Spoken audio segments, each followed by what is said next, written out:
The metallic voice on the PA system announced a departure, but Jasmine Duval was frozen in place, the scent of stale coffee and disinfectant filling her lungs. Across the terminal, her ex-husband Gregory laughed a sharp barking sound that sliced right through her. "Still on your knees for a living, Jazz," he sneered, his new fiancée clinging to his arm like a designer handbag. Jasmine's navy blue uniform felt like a lead vest. She said nothing, her dignity a fragile shield. She didn't know that just yards away, the wealthiest man in the state was watching.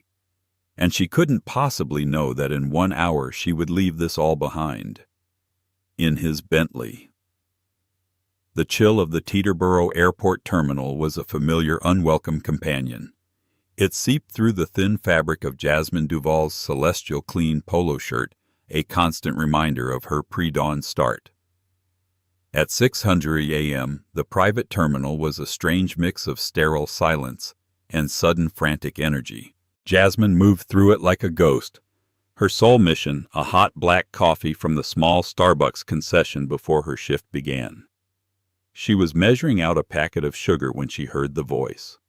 A voice she hadn't heard in 8 months, but one that still haunted her nightmares. Well, well. If it isn't Mrs. Oh, wait, Miss Duval, my mistake. Jasmine's hand froze. The sugar packet hung suspended over the cup. She squeezed her eyes shut for a single painful second before turning around. Gregory King stood there looking like a walking advertisement for cheap cologne and aspirational wealth. His suit was a size too tight, gleaming with a synthetic sheen under the fluorescent lights. His shoes were sharp enough to be weapons, and on his wrist he flashed the Rolex he'd bought with their joint savings right before he'd served her the divorce papers.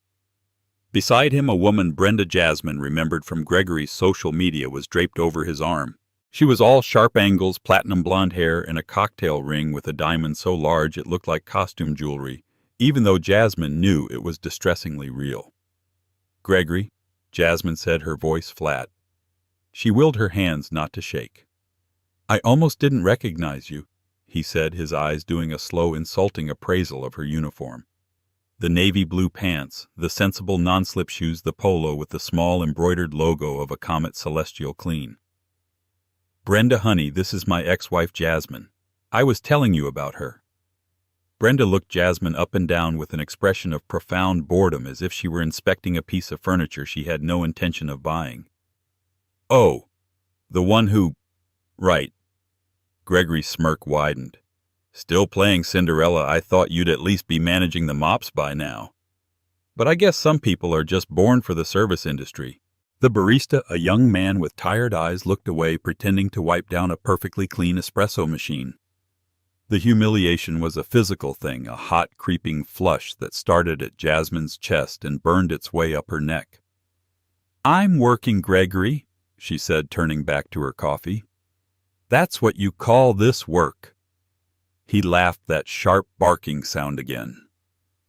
"Come on, Jazz. You're wiping down toilets for billionaires who don't even know you exist. What happened to all that big talk? All those books?" He waved a dismissive hand. The books. That was where it had all gone wrong. Their marriage hadn't just ended, it had imploded.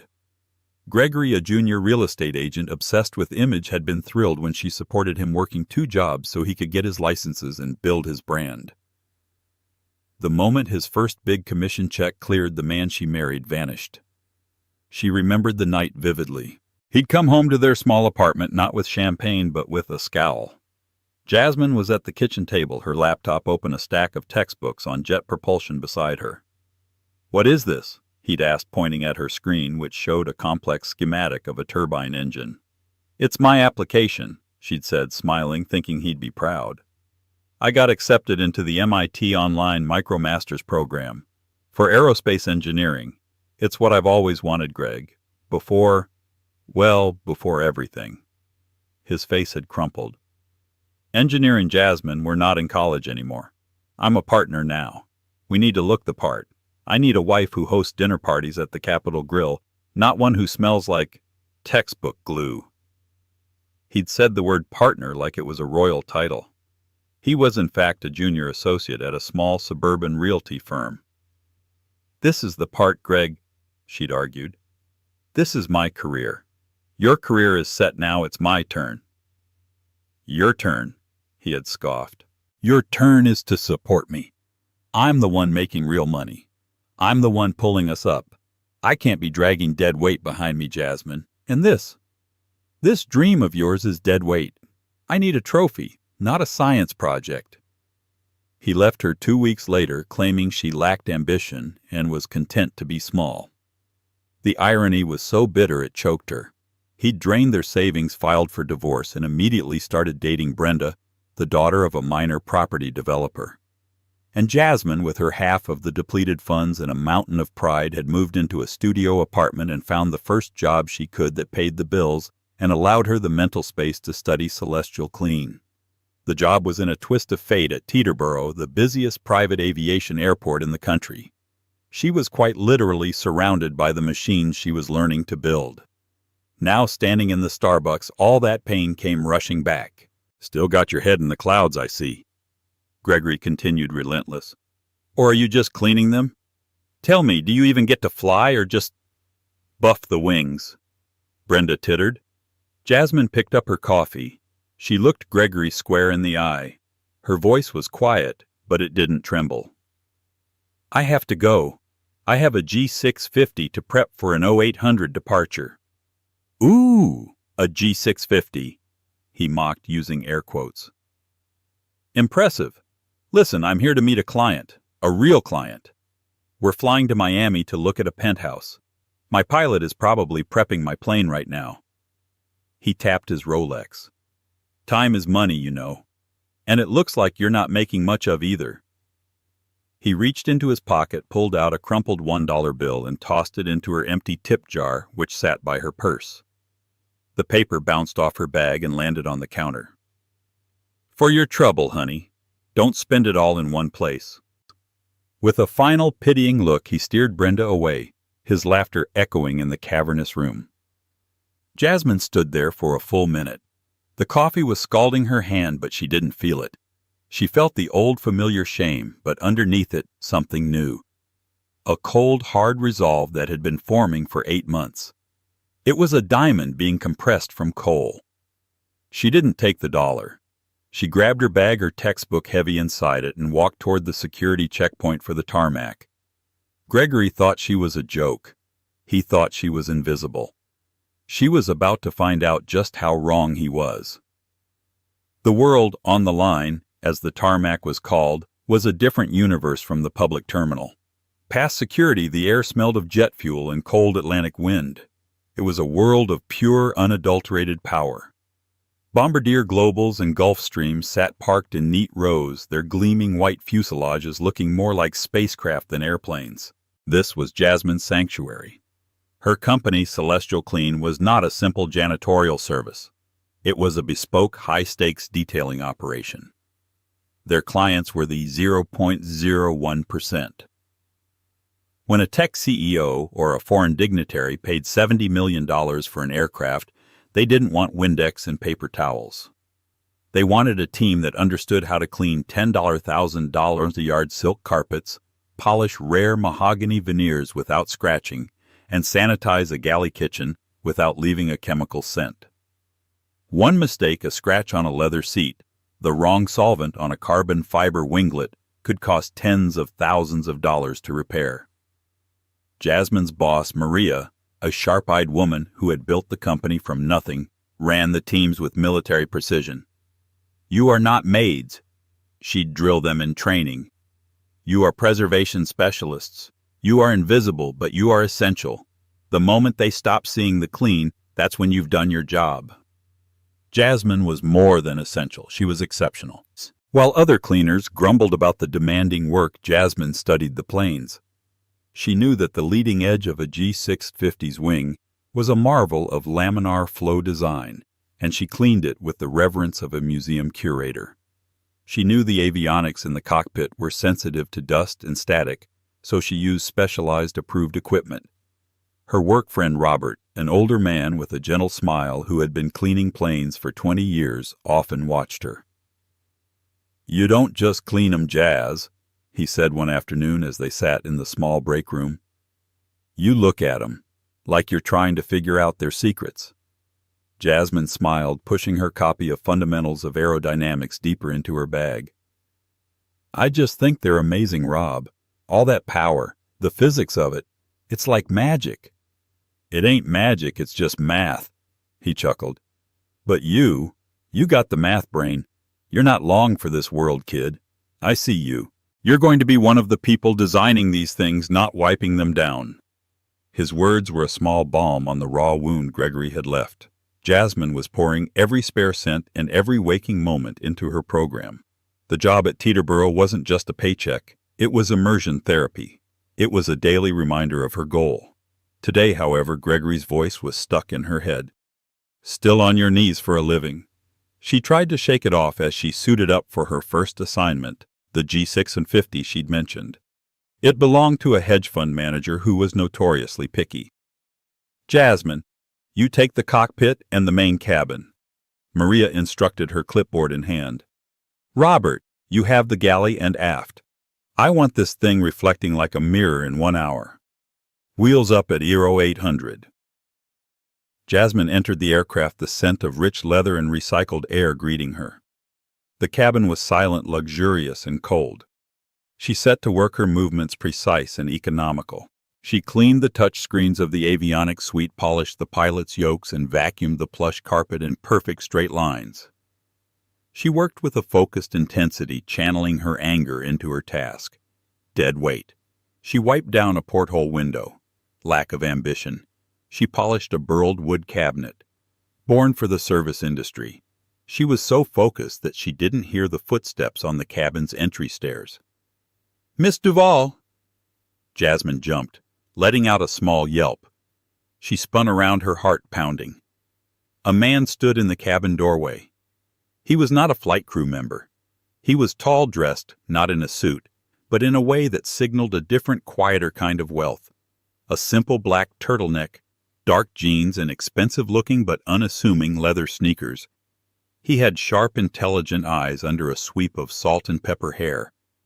He looked to be in his late 50s.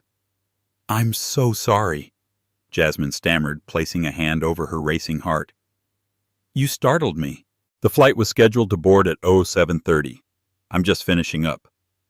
The man smiled, though it didn't quite reach his eyes. "My apologies. I'm early. I am Eris Beaumont. This is my aircraft." Jasmine's mind blanked. Eris Beaumont.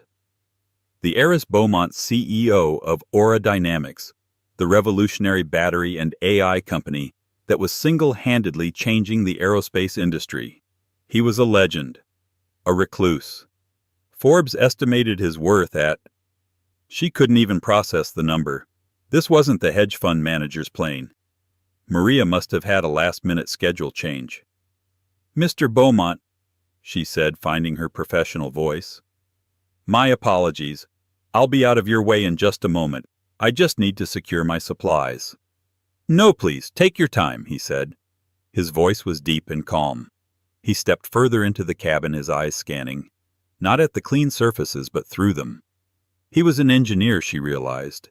He was looking at the construction. "You're very meticulous," he observed, gesturing to the cockpit. "I've never seen the avionics panel gleam quite like that." "Thank you, sir. We're trained to use an anti-static solution. Dust can be a major issue for the screens." He looked at her, truly looked at her for the first time. His gaze was intense. "You know about avionics?" "Only a little, sir," she said, suddenly shy. I like planes." He nodded slowly. "As do I." He paused, then, "Celestial Clean, is it? You've been with them long." 8 months, sir." "And you enjoy the work?" Jasmine hesitated. Gregory's mocking voice echoed in her head. "Do you even get to fly?" She straightened her spine. "I enjoy being around the aircraft, sir. The work is honest, and it facilitates my studies." "Studies?" he asked, his curiosity piqued. Before she could answer, Maria's voice called from the bottom of the stairs. "Jasmine, are you finished? We have the bombardier on the east ramp." "Coming, Maria," Jasmine called back. She turned to Mr. Beaumont. "It was a pleasure to meet you, sir. Have a safe flight." "Miss Duval," he said, stopping her, "you left this at the terminal coffee shop." He held out a book, her book. Introduction to Jet Propulsion Systems. Jasmine's face flooded with color. "Oh my, I must have left it when Gregory humiliated me. Thank you so much, Mr. Beaumont. I would have been lost without that." "I can imagine," he said, handing it to her. His thumb had been resting on a chapter about turbine efficiency. "I found this to be a particularly fascinating read, especially the section on sustainable fuel compounds." Jasmine stared at him. He had read her textbook. "You're an engineer," she whispered. "I was," he said with a small smile. "Now I'm just a man who signs checks. A pleasure, Miss Duval." Jasmine hurried off the plane, her mind reeling. Heiress Beaumont. He had spoken to her. He had seen her textbook. He hadn't mocked her. He hadn't looked at her like she was the help. He had looked at her like an equal. The encounter was a tiny spark in the darkness of her morning. It was enough. A week passed. The encounter with Heiress Beaumont replayed in Jasmine's mind, a pleasant distraction from the grinding work and the sting of Gregory's insults. She'd thrown herself even deeper into her studies, fueled by the brief validating conversation. She was working on a midterm thesis, a proposal for a new type of hybrid combustion chamber that could in theory increase fuel efficiency by nearly 15%. It was ambitious, perhaps impossible, but the math was sound. She was on a double shift cleaning a Bombardier Global 7500 that had just landed from Dubai. The passengers had deplaned quickly, leaving a wake of discarded newspapers and half-empty water bottles. The flight had been long and the cabin was in disarray. "This one's a full turnover," Maria said, tapping her pen. "They're flying to London in 3 hours. Let's move people." Jasmine was assigned the main cabin, which included a private stateroom with a full-size bed. As she was stripping the high thread count linen, something fell from between the pillows. It was a man's wallet, a simple, elegant black leather wallet. It made a heavy, significant thud as it hit the silk carpet. Jasmine's heart stopped. This was the ultimate test. Celestial Clean had a zero-tolerance policy. Finding lost items was common, but a wallet was a serious matter. She picked it up, her hands clinical. She didn't open it, but she could feel the thickness. It was stuffed with cash. She immediately clicked the small radio on her shoulder. "Maria, this is Jasmine in the 7500 stateroom. I have a code 5. Code 5 was their signal for a high-value personal item. "On my way," Maria's voice crackled back instantly. Maria was there in 30 seconds. As per protocol, Jasmine held the wallet while Maria put on a pair of white gloves. She opened it to find the owner's identification. Maria's breath hissed out. "Oh, madre mia." She turned the ID around for Jasmine to see. The driver's license was for Heiress Beaumont. Tucked behind it was a stack of $100 bills too thick to count and a row of black and platinum credit cards. "This is his plane," Jasmine realized. "He must have been resting before they landed." "And he's already left the terminal," Maria said, her face pale. "His car service picked him up 10 minutes ago." Maria pulled out her phone. "I have to call his chief of staff. This is bad." "Wait," Jasmine said. "Look, this is his business card. Aura Dynamics. It has a private cell number on the back." "You are not calling Heiress Beaumont's personal phone," Maria said, horrified. "No, but you are. Calling his chief of staff means this goes through a dozen people. He's a reclusive man. He might appreciate the discretion.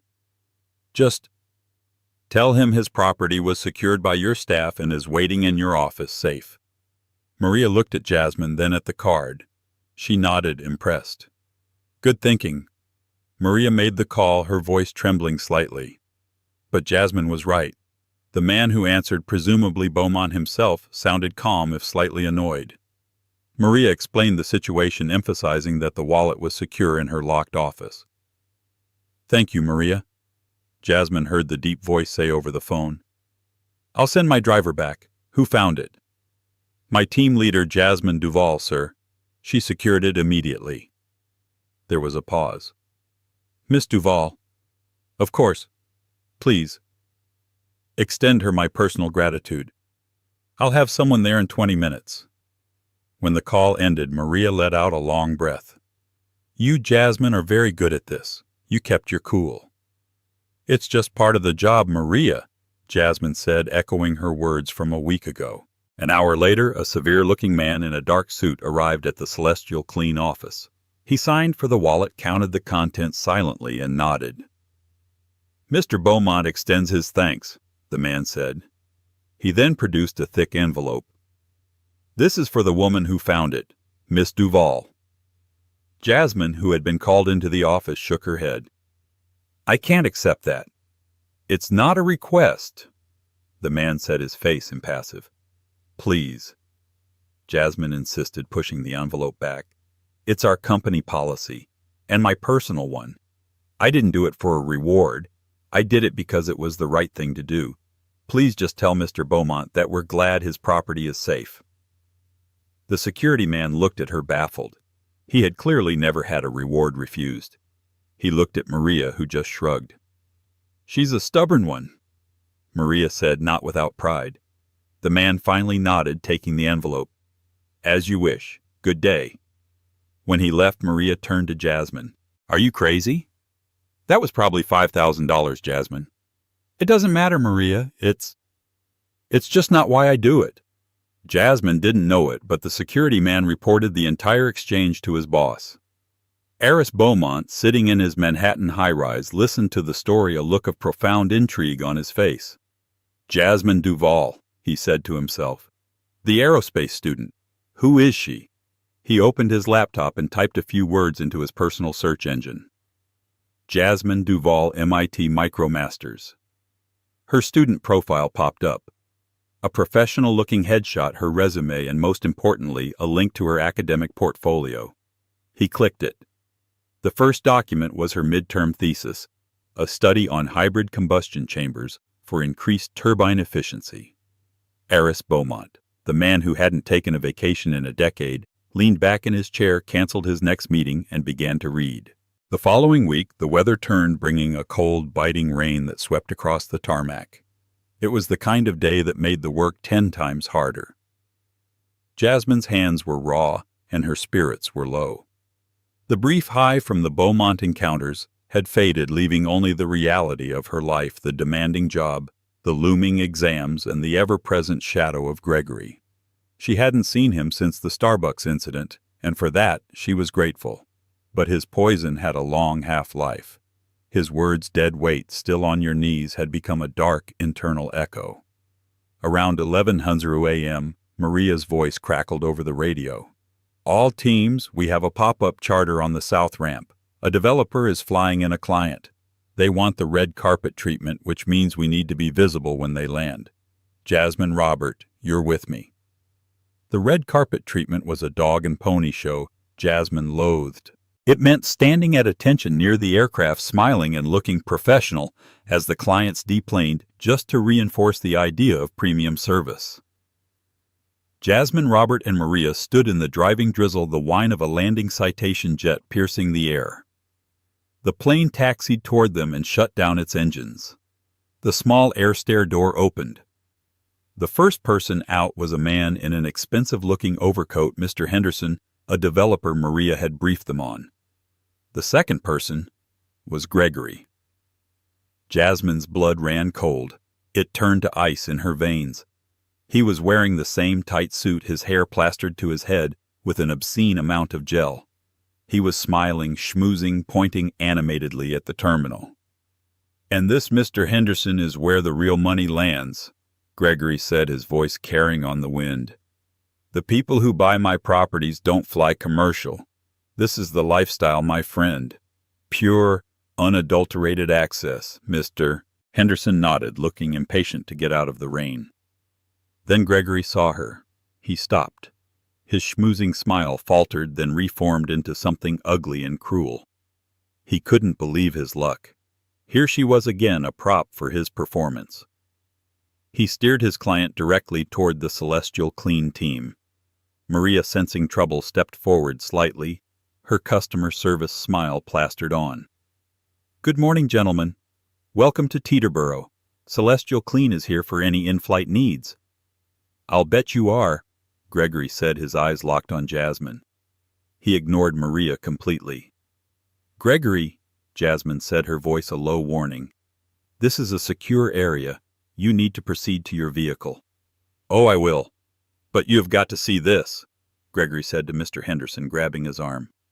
"This is what I was telling you about. It's hilarious. Hey, Jasmine." He was loud. Several ground crew workers fueling a nearby plane turned to look. "Jasmine, this is Mr. Henderson. He's a very important developer." "Mr. Henderson, this is my ex-wife." Mr. Henderson looked from Gregory to Jasmine, his expression clouding with discomfort. "Gregory, this isn't the time." No, it's perfect." Gregory insisted, a manic energy in his eyes. He was playing to an imaginary crowd. She's the one who makes sure the toilet's flush for the rich and famous.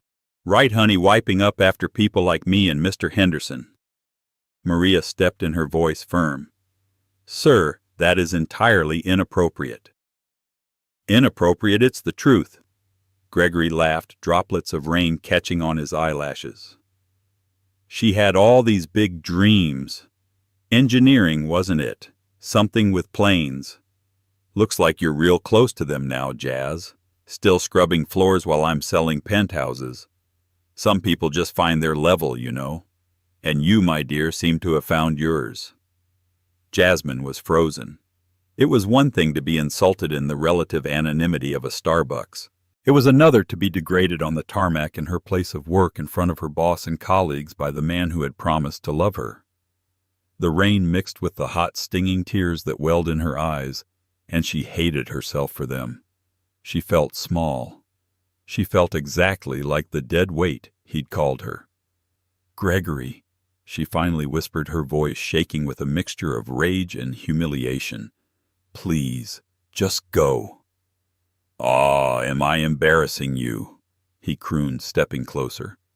"Don't be embarrassed. It's an honest living. A lowly living, but honest." "That's enough," Robert suddenly boomed.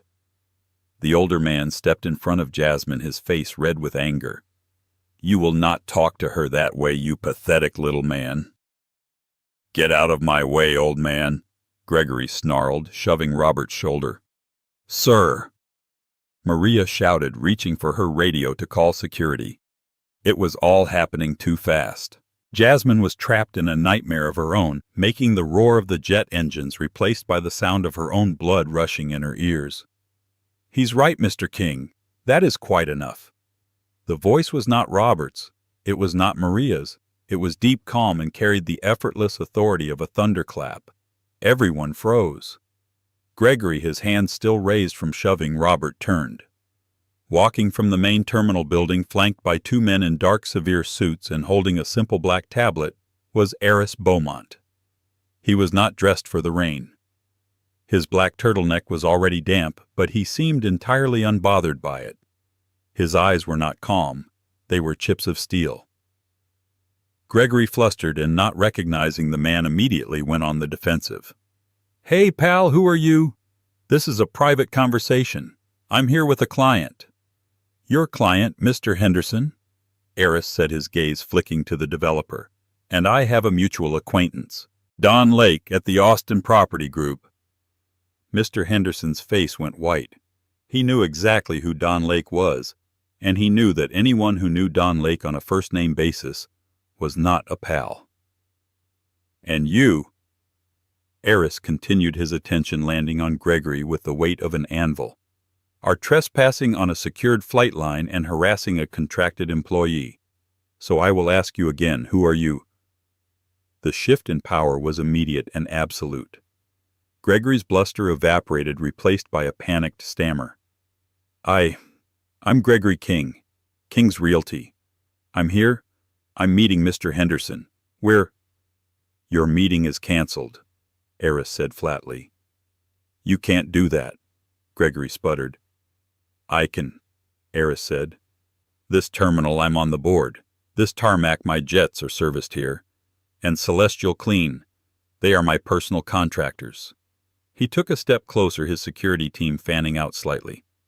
And you, Mr. King, have just assaulted one of their employees. Gregory looked at Robert, then back at Eris. I pushed him. He got in my face. After you verbally abused Miss Duval, Eris stated. It wasn't a question. Gregory was sweating the rain in his own panic, making him look pathetic. Look, she's my ex-wife. It's complicated. I was just joking. Joking? Eris repeated, his voice dangerously quiet. You find her profession a joke? Well, yeah, kind of. Look at her. Gregory said, his desperation making him reckless. She's a cleaner. I'm a successful realtor. I was just pointing out the difference. Jasmine, who had been watching this exchange as if from a great distance, finally found her voice. Mr. Beaumont, you don't have to. Eris held up a hand, silencing her gently without even looking at her. His eyes remained locked on Gregory. The difference, Eris said, is that Miss Duval's profession requires integrity, honesty, attention to detail, qualities you seem to be lacking. You don't know me, Gregory spat. I know enough, Eris replied. I know that you mock a woman who is working an honest job to put herself through one of the most difficult engineering programs in the country. And I know that you do it loudly, in public, because you are a small man, Mr. King, and small men must shout to feel tall. Gregory's mouth opened and closed. He had no response. He looked at Mr. Henderson for help, but the developer was actively avoiding his gaze, his face a mask of horror as he realized just who Gregory had picked a fight with. Eris Beaumont, the man who owned the future of aerospace, the man Mr. Henderson's entire industry would one day be begging for battery contracts. Now, Eris said, his voice crisp and final, terminal security is on their way to escort you out. I would advise you to leave before they arrive. I'm sure your client can find his own way. Mr. Henderson nodded frantically. Yes, absolutely. Mr. Beaumont. My apologies for this. I had no idea. You are known by the company you keep, Mr. Henderson, Eris said coolly. As Henderson scurried away, Gregory was left alone, standing in the rain, facing the billionaire who had just dismantled him with a few quiet words. He looked at Jasmine, his eyes filled with a new, terrified hatred. But Jasmine wasn't looking at him. She was looking at Eris Beaumont. Her mind spinning, unable to comprehend what was happening. How did he know the rain had softened to a mist, but the tension on the tarmac was thick enough to cut? The whine of the Citation's APU had died, leaving a strange wet silence broken only by the distant rumble of a taxiing Gulfstream. Gregory stood frozen, his face a mask of disbelief and dawning panic. The two terminal security officers were now walking briskly toward them, their expressions impassive. He was trapped. Seeing his escape route closing, Gregory tried one last pathetic gambit, his voice shifting from a snarl to a wheedling whine. Look, this is all a misunderstanding. A domestic dispute. It's private. You have no right to interfere. This was a public humiliation, Eris corrected him, his voice level and cold, slicing through Gregory's defense. You made it public when you assaulted an employee and created a disturbance on an active flight line. This is now a security matter. The security guards arrived, flanking Gregory. He looked wildly between them, his confidence completely shattered. Then Eris did something that shifted the entire gravity of the moment. He broke eye contact with Gregory, dismissing him as a concluded threat, and turned his full attention to Jasmine. His entire demeanor softened. The hard metallic anger in his eyes was replaced by a look of profound and professional respect.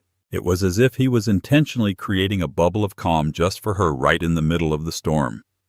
"Miss Duval, Jasmine," he said, his voice now quiet for her alone. "I apologize for that interruption.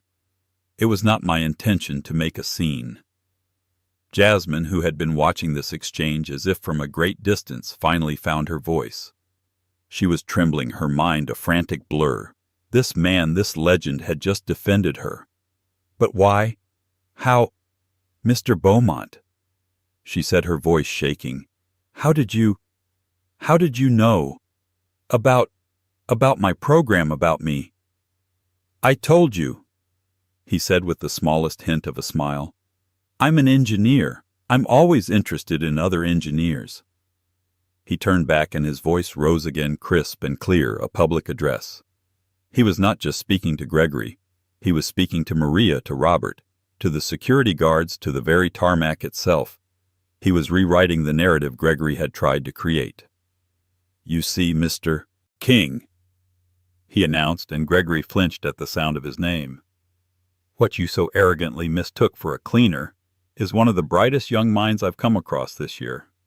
This floor scrubber, as you so charmingly put it, is the same woman who found my wallet last week, on my aircraft." Gregory's head snapped up. Maria and Robert's eyes went wide. "A wallet?" Eris continued, his voice hammering home each point, containing over $10,000 in cash. "My personal keys and several secure access cards to my company's R&D laboratories, enough to compromise my entire quarter's research." Jasmine blushed, remembering the moment, the simple right or wrong decision. She returned it intact, and when my head of security offered her a $5,000 reward, she refused it. Gregory stared, his small calculating mind unable to process the concept. "Refused? That," Aris said, his voice dropping dangerously as he locked eyes with Gregory, "is called integrity. A concept you might want to look up in one of those real estate pamphlets you hand out. You see, you measure a person by the car they drive or the suit they wear. I measure them by their character, and yours, sir, has been found." He paused, searching for the word bankrupt. Jasmine felt Robert's hand on her shoulder, a silent, trembling show of support. "I was intrigued." Eris continued, his gaze sweeping the small crowd. "Deeply. So I looked her up. I found her academic portfolio. I found her midterm thesis, a study on hybrid combustion chambers for increased turbine efficiency. I read all 40 pages. Last night." This was a shock. Even Jasmine was stunned. He'd read her thesis, the one she'd bled over. "It's brilliant, flawed in its assumptions on page 28, but brilliant. The foundational math is revolutionary. It's a problem my own R&D team has been working on for a year, and this cleaner is solving it between shifts." The humiliation Jasmine had felt was gone, burned away by a white-hot electric pride. He wasn't just defending her, he was validating her. "So," Eris said, taking a final step away from Gregory and closer to Jasmine, "while you are busy selling condos, Miss Duval is designing the very machines that will fly over them. You were right about one thing, Mr. King." He looked Gregory up and down with a final pitying glance. "People do find their level. Yours just seems to be here, on the pavement, harassing people who are vastly superior to you." It was a total clinical execution. The security guards, taking this as their cue, each took one of Gregory's arms. "Sir, you need to come with us."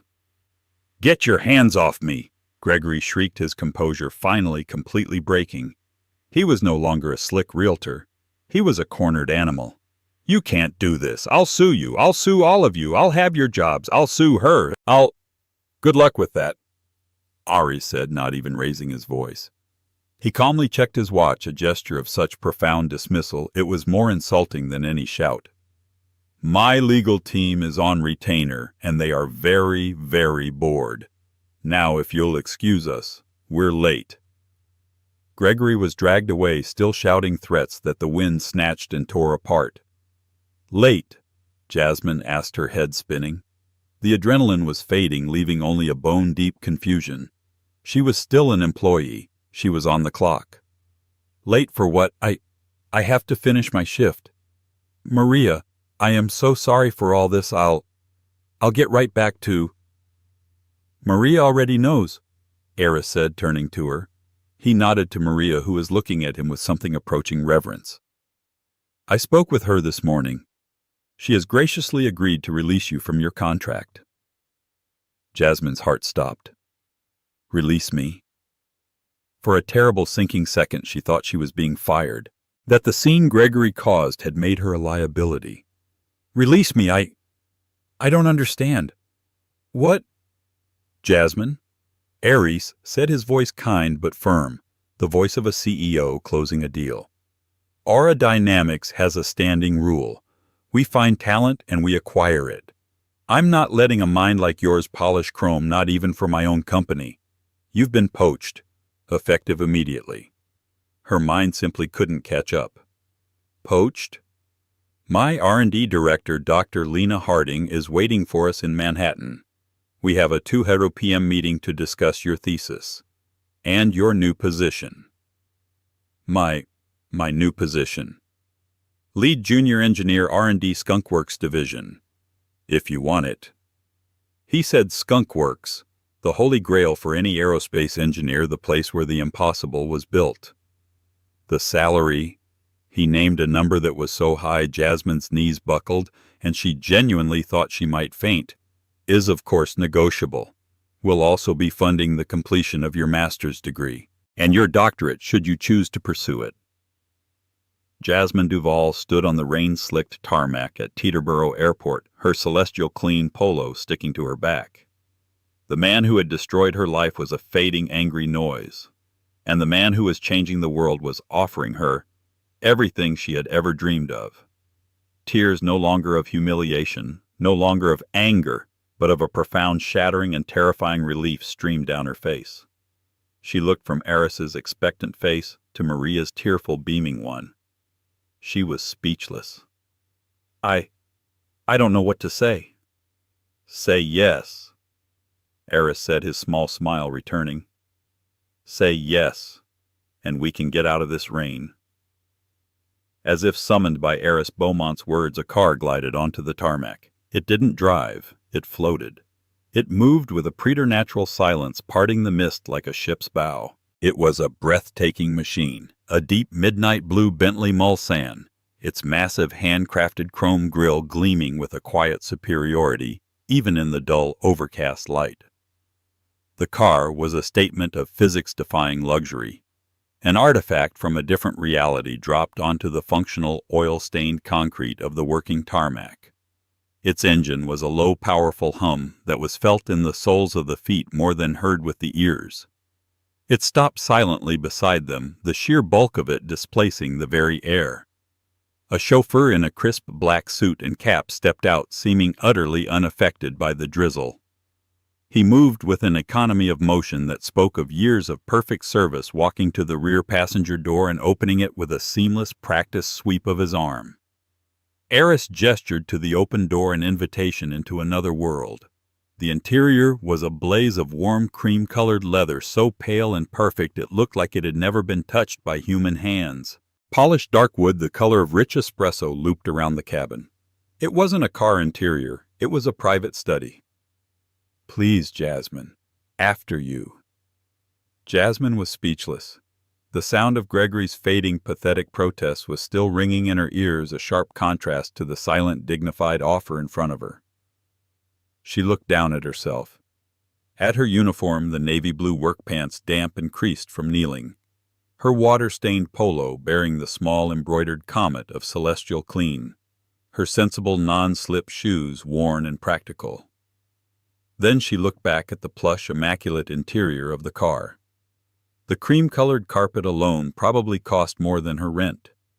This was a vehicle that cost more than the house she and Gregory had once shared, the one he had fought so hard to keep, the one he was now probably struggling to afford. The chasm between her world and this one felt a mile wide. To step inside felt like a transgression. I can't, she whispered, her voice cracking. She took an involuntary step back. Mr. Beaumont, I'm a mess. I'm all wet from the rain. I'll ruin the seats. For the first time, Heiress Beaumont actually laughed. It was not a polite chuckle. It was a short, genuine, appreciative laugh that surprised her. It instantly cut through the tension. Miss Duval, he said, his eyes crinkling at the corners. This car has survived a sudden sandstorm in Dubai and a protesting mob with paint cans in Paris. I assure you it can handle a little New Jersey rainwater. He leaned in slightly, his voice dropping, but it was not conspiratorial. It was sincere. Besides, he added, his gaze meeting hers, you are the cleanest person here, in every way that matters. His words hit her with the force of a physical blow. In every way that matters. It was the perfect unspoken rebuke to Gregory's shallow obsession with image. It was the validation she hadn't even known she was starving for. She tore her eyes from his and looked over at her colleagues, her found family on the tarmac. Maria, her tough-as-nails boss, had tears streaming openly down her face, making no move to wipe them away. She gave Jasmine a sharp, proud, jerky nod. Go, she mouthed, her expression fierce. Go! Beside her, Robert just beamed. His face, usually etched with a gentle, weary kindness, was split by a grin of pure, unadulterated triumph. He didn't say a word. He simply raised his hand stiffly and gave her a slow, respectful military salute. A salute of a veteran acknowledging a fellow warrior who had just won her battle. Jasmine took a deep, shuddering breath. This was it. This was the moment. She turned back to her team. She unzipped her celestial clean jacket, the one Gregory had mocked, the one she had worn in the pre-dawn cold for 8 long months, the one that represented her struggle, her humiliation, and her quiet, stubborn perseverance. She didn't just take it off, she shed it. She was shedding her old life. She folded it neatly into a perfect, respectful square. This uniform had saved her after all. It had been her armor. She walked over to Robert and handed it to him. Thank you, Rob, she said, her voice thick. For everything. For standing up for me. Gave 'em hell, Jazz, he whispered, his voice rough as he took the jacket. Gave 'em hell. We'll be watching for you. On the news. She smiled a real smile and turned. She walked past Maria, who squeezed her arm, a silent, I'm proud of you. She walked past the spot where Gregory had stood, the spot where he had tried to break her. There was nothing there but a patch of damp concrete. She walked past the invisible line separating her old life from the new, her sensible shoes making quiet sounds on the tarmac. The chauffeur stood like a statue, holding the door, his face a mask of perfect neutrality. She didn't look back. Jasmine slid into the Bentley. The leather was softer than anything she had ever touched, and it was warm. The seat seemed to contour to her body instantly. The door closed behind her with a soft, heavy, definitive thud, and the world vanished. The sound of the tarmac, the whine of a distant jet, the hiss of the rain, the rumble of a fuel truck was gone, sealed out. The silence was absolute, a luxurious cocoon that insulated her from everything. The air smelled faintly of rich leather and polished wood, not stale coffee and jet fuel. Eris got in the other side. The chauffeur closed his door with the same finality. He moved to the driver's seat, and the car began to pull away, gliding silently without a single vibration toward the exit gate. As they made the turn, Jasmine caught a final glimpse of her ex-husband. He was standing between the 2 security guards, his expensive suit jacket askew, his hands cuffed behind his back. He was shouting something, his face a contorted mask of rage, but she couldn't hear a word. He was just a man, small and insignificant, a silent movie of his own pathetic making. He grew smaller and smaller in the polished, rain-beaded window until he was just a blurry figure lost in the mist. He was no longer her problem. He was no longer anything. Inside the car, Eris didn't speak for a full minute. He simply let her breathe, let her acclimate to the sudden jarring peace. He was giving her a moment to process the shift, to let her heartbeat return to normal. Then he leaned forward and tapped a small refrigerated compartment between their seats. A silent drawer slid open, revealing frosted bottles of water. "Here," he said, his voice calm and normal, as if they were colleagues meeting for coffee. He handed one to her. "I apologize for the theatrics back there. I have a distinct intolerance for bullies. I find they are inefficient, a waste of energy." Jasmine took the water, her hand still shaking the cold bottle, a grounding real object in this dreamlike moment. You read my paper," she said. It was the only thing her brain could fully grasp. My college paper." "I did," he said. He tapped the black tablet in his lap. The screen lit up and she gasped. It was her thesis, her 40-page proposal displayed on the high-resolution screen. And it was covered in digital red ink notes, comments and complex equations in the margins. It wasn't just read. It was analyzed. "As I said, it's brilliant." Eris continued tapping a section. "Your foundational assumptions about plasma-assisted combustion are bold, revolutionary even. You're wrong on page 28 about the ion saturation point. You overlooked the thermal variance, but your core concept for the chamber geometry is something my R&D team has been trying to crack for 6 months." Jasmine stared at the notes. The shock, the tears, the adrenaline from the confrontation, it all evaporated, burned away by a sudden intense flare of intellectual fire.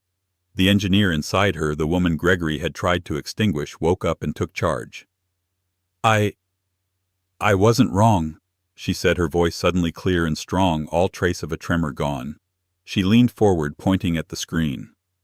"I wasn't wrong. I didn't account for a non-adiabatic compressor.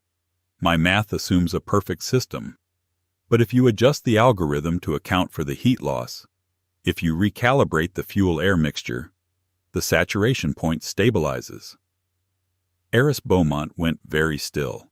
He looked at her, and a slow, predatory smile spread across his face. It was not a smile of charm or kindness.